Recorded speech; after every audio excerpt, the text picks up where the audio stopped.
चीनी महंगी हो गई है, मीडिया से लेकर सोशल मीडिया तक इस पर खूब चर्चा हो रही है। लेकिन 1 मिनट के लिए बाजार की दुकान छोड़कर खेत पर चलते हैं। ये बात बिल्कुल ठीक है कि यह बड़ा मसला है कि चीनी इतनी महंगी क्यों बिक रही है, लेकिन इन सब के बीच सवाल यह भी तो होना चाहिए कि उस चीनी के असली नायक यानी किसान की जेब में कितने रुपए पहुंच रहे हैं।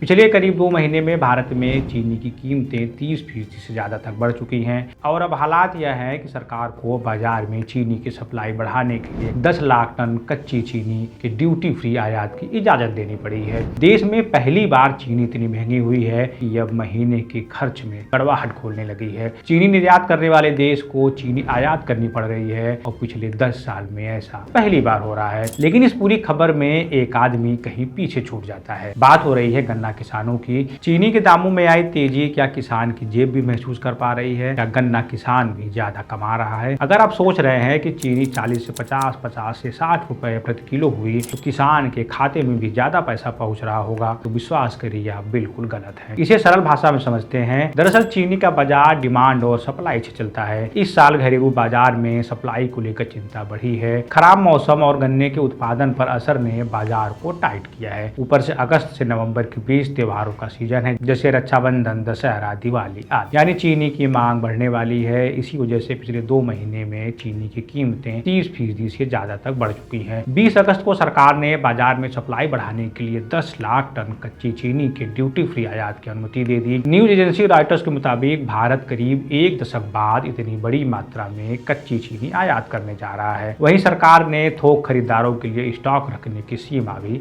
घटा दी है। मतलब सरकार की चिंता साफ है, चीनी बहुत ज़्यादा महंगी हुई तो इसका बोझ सीधे उपभोक्ताओं की जेब पर पड़ेगा। लेकिन क्या यही चिंता किसानों की जेब को लेकर भी है? यहाँ एक बात बिल्कुल साफ कर लेते हैं, किसान चीनी नहीं बेचता, किसान गन्ना बेचता है और उसके गन्ने की कीमत चीनी के बाजार भाव की तरह रोज तय नहीं की जाती। केंद्र सरकार गन्ने के लिए FRP यानी फेयर एंड रिम्यूनरेटिव प्राइस तय करती है।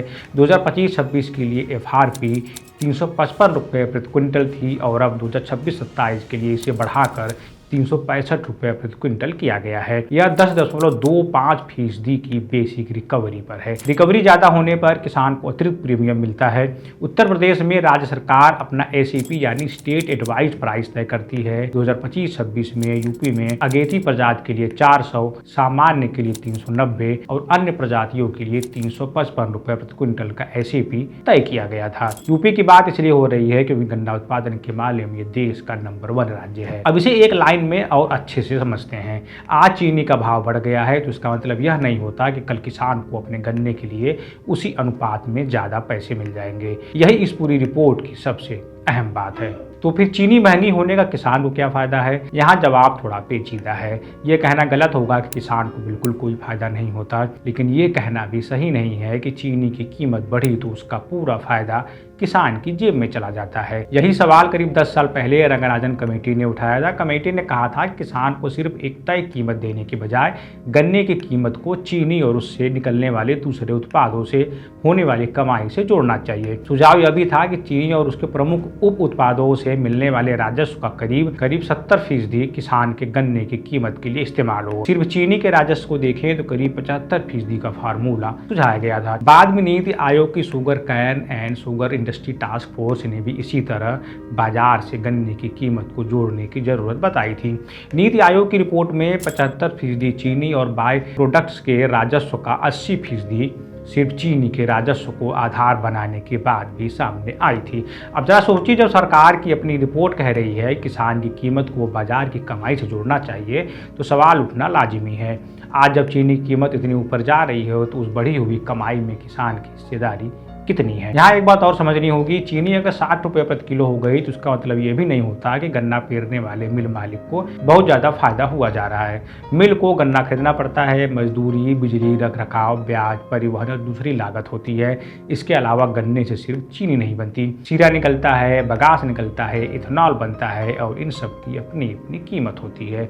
इसलिए चीनी उद्योग का पूरा गणित सिर्फ चीनी कितने रुपए किलो बिकी से नहीं समझा जा सकता।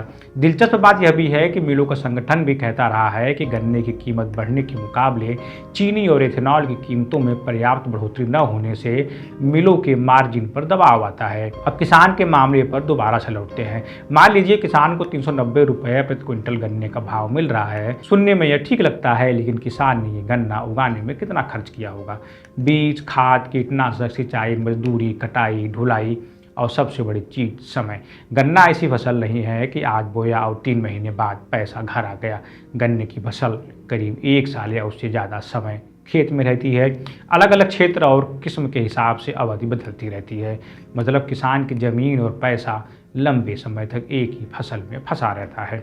वहीं केंद्र सरकार भी गन्ने की लागत का अनुमान लगाती है। अगर बात 2025-26 के लिए करें तो केंद्र ने गन्ने की A2+FL लागत करीब 173 रुपये प्रति क्विंटल बताई। इसके मुकाबले FRP 355 रुपये प्रति क्विंटल था। सरकार का कहना है कि FRP उत्पादन लागत से 105% ज़्यादा है, लेकिन यहाँ यह भी समझना होगा कि A2+FL लागत का मतलब किसान की हर संभव आर्थिक लागत नहीं है। इसमें वास्तविक भुगतान वाली लागत और परिवार के श्रम का मूल्य शामिल होता है। इसलिए सरकार अगर कहती है कि 355 रुपये का भाव 173 रुपये की लागत से 105% ज़्यादा है, तो इसका मतलब ये नहीं है किसान को 182 रुपये प्रति क्विंटल का शुद्ध मुनाफा हर हाल में हो रहा है। किसानों की ज़मीन, पूंजी, जोखिम और दूसरी आर्थिक लागतों का हिसाब अलग हो सकता है। किसान और किसान संगठन लंबे समय से मांग कर रहे हैं कि गन्ने की कीमत 450 रुपये प्रति क्विंटल से ज़्यादा होनी चाहिए। इसलिए किसान की असली कमाई जानने के लिए खेत का ग्राउंड डेटा देखना भी जरूरी है। इतनी कवायदों के बाद किसानों को कई बार समय पर पैसा नहीं मिलता। देश भर की चीनी मिलों में अप्रैल 2026 तक किसानों का लगभग 12,000 करोड़ रुपए से ज़्यादा का बकाया था। सालों साल भुगतान अटका रहता है। अकेले यूपी की बात करें तो यहाँ की 3 चीनी मिलों पर किसानों का लगभग 40 करोड़ रुपए से ज़्यादा का भुगतान रुका हुआ है। अब समझिए चीनी कीमत और किसान की कीमत में फ़र्क क्या है। इसे एक छोटे से उदाहरण से समझते हैं। मान लीजिए बाजार में चीनी की कीमत 50 रुपये किलो से बढ़कर 60 रुपये किलो हो गई, यानी 10 रुपये किलो का उछाल आया। आपको लगेगा वाह, चीनी मिलों की कमाई बढ़ी होगी और किसान को भी फायदा होगा। लेकिन किसान का गन्ने का भाव उस दिन 390 रुपये से बढ़कर 468 रुपये नहीं हो जाता, क्योंकि उसका भाव किसी रोज़ के खुदरा बाजार भाव से सीधे तय नहीं होता। यही वजह है कि चीनी की कीमत बढ़ना और गन्ना किसान की आय बढ़ना दो अलग अलग बातें हैं। तो फिर किसान को फ़ायदा कैसे पहुंच सकता है? यहीं रंगराजन कमेटी और नीति आयोग की सिफारिश महत्वपूर्ण हो जाती है।